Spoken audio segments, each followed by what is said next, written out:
مسرور شاہ صاحب، ماضی میں ہم دیکھتے ہیں کہ جو ہائی کورٹ تھا اس کے پاس یہ اختیار موجود تھا کہ وہ کسی بھی ایڈوکیٹ کا اگر وہ کوئی مس کنڈکٹ میں ملوث پائے جاتے ہیں تو اس کے بعد جو ہے وہ ان کا لائسنس جو ہے وہ معطل کیا جا سکتا تھا، سسپینڈ کیا، کینسلیشن ہو سکتی تھی ان کے لائسنس کی، لیکن پھر ہم نے دیکھا اس کو اختیار کو محدود کر دیا جاتا ہے صرف سسپینشن تک، اور پھر بار کونسل کے پاس جو ہے وہ کیس کو ریفر کر دیا جاتا ہے۔ آپ سمجھتے ہیں کہ جو ریگولیٹر کی انہوں نے بات کی، ایک ریگولیٹر کس طریقے سے اپنے نیچے تنظیم کو، جبکہ ہم الیکشنز اور یہ ساری چیزیں ہمارے سامنے موجود ہیں، اور ایک پاور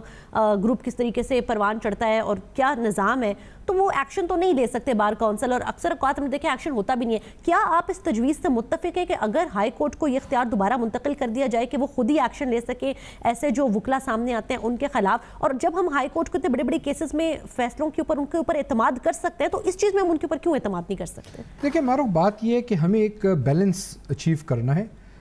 لائر کی جو انڈیپینڈنس ہے وہ بہت ضروری ہے، وہ اس کو ریگولیٹ وہ خود ہی کرتے ہیں، اور اس کی پورا ایک ریشنل ہے اس کا، اس لیے بار کونسلز ایکٹ 1973 آیا تھا۔ لیکن اس کا مطلب یہ نہیں ہے کہ اگر کوئی وکیل کنٹیمپٹ کرے on the face of the court, جس طرح کہ ملتان میں واقعہ ہوا ہے، جو کنٹیمپٹ آف کورٹ ایکٹ ہے وہ ڈسٹنگوش نہیں کرتا ایک وکیل اور ایک عام سائل کے بیچ میں۔ اگر ایک عام سائل کورٹ کے منہ پہ کنٹیمپٹ کرتا ہے اور وکیل کرتا ہے، اس میں کوئی ڈسٹنکشن نہیں ہے، وہ اس کو اسی طرح ٹرائی کریں گے۔ جو ریگولیٹر کا رول ہے وہ، اگر میں اپنے پروفیشنل ڈیوٹی کے دوران اگر میں کوئی کلائنٹ کے ساتھ کوئی غلط کام کر رہا ہوں، یا میں اس کو مس ریپرزنٹیشن یا کوئی اس طرح کے معاملات ہیں، وہ دوسرے قسم کے ہیں۔ لیکن سر اگر ریگولیٹر ہینڈز اپ کر لے، ہم نے دیکھا کہ پیناما کیس کے اندر جب نیب نے ہینڈز اپ کیے تو اس کے بعد سپریم کورٹ نے کہا کہ کیونکہ ادارے اپنا کام نہیں کرے لہٰذا ہم مجبور ہیں جی آئی ٹی بنانے پہ اور یہ اداروں کے لوگوں کو سامنے، تو یہاں پر بھی جب ادارے اپنا کام نہیں کرے تو چیف جسٹس ایکشن لے سکتے ہیں نا۔ پرابلم یہ ہے بالکل، اس میں کنٹیمپٹ آف کورٹ لا کے انڈر ان کو بار کونسل ایکٹ کے پاس جانے کی ضرورت ہی نہیں ہے۔ کنٹیمپٹ آف کورٹ کے انڈر اگر کسی ایک دو اس طرح کے وکلا کو سزا ہو جائے 6 مہینے کے لیے جیل چلے جائے، اس کے لیے قوانین مختلف ہیں، اس کے لیے وہ قانون موجود ہے، بار کونسل اس کا کوئی لینا دینا نہیں ہے، ٹھیک ہو گیا۔ پریشر گروپ، اور پرابلم کیا ہے ادھر، دیکھیں ہمارے ہاں یہ چیز آپ نے کبھی نہیں دیکھی، کالے کوٹ کا ایک وقار ہے، ہمیں فخر ہوتا ہے جب ہم کالا کوٹ پہن کے باہر نکلتے ہیں۔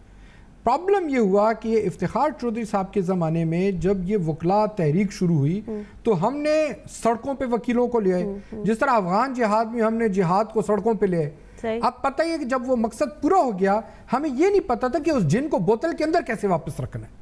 وہی لوگ پھر ہماری بار ایسوسیشنز میں سیپ ان کر گئے، وہ اب چاہتے تھے کہ ڈنڈے کے زور پر، زبردستی کے زور پر ججز بھی اب ہماری، کیونکہ وہ یہ کلیم کرتے تھے کہ جوڈیشری ہم نے آزاد کرائی ہے تو اب ہر جج جو ہے جس طرح ہمارا ماتحت ہو گیا۔ تو یہ سائیکی چینج کرنا بڑا ضروری ہے۔ میں آپ کی بات سے اتفاق کرتی ہوں، لیکن مجھے بڑی حیرانی بھی ہو رہی ہے کہ ہم طالبان کو وکلا کے ساتھ کمپیئر کر رہے ہیں، وہ طالبان جو پڑھے لکھے ہی نہیں تھے، جن کو ہم نے ڈی موبلائز نہیں کیا تو ملک یہاں تک پہنچا۔ یہ تو پڑھے لکھے لوگ ہیں سر، یہ تعلیم میں کوئی تبدیلی نہیں لے کر۔ ایجوکیشن اور انلائٹنمنٹ میں بڑا فرق ہے۔ ضروری نہیں ہے کہ آپ کے پاس M A L L B کی ڈگری ہو، آپ کے پاس پی ایچ ڈی کی ڈگری ہو، آپ انلائٹنڈ بھی ہوں۔